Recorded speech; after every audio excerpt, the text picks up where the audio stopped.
Ilang motorista na dumaan pa rin sa EDSA busway kahit bawal ang sinita po sa operasyon ngayong umaga. Ang isa sa mga sinita, tinangkapang tumakas. Ang mainit na balita hatid ni EJ Gomez. Sa kabila ng malaking multa sa iligal na pagdaan sa EDSA busway, maraming rider pa rin ang patuloy na dumaraan dito. Ang multa, nasa 5,000 pesos. Ang isang motorcycle rider nagtangkapang tumakas mula sa mga tauhan ng Special Action and Intelligence Committee for Transportation o SAIC.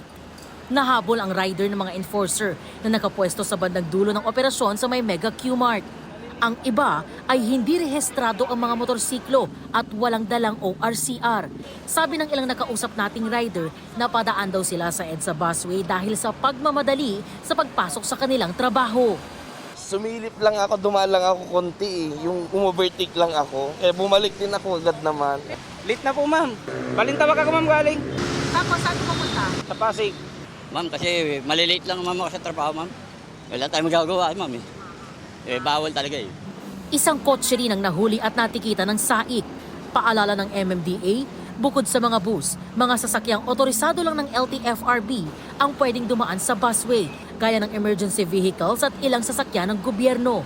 Ilang tauhan naman ng SAIC ang nagmando ng trapiko para maibsan ang bigat ng daloy kaninang rush hour. EJ Gomez, nagbabalita para sa GMA Integrated News.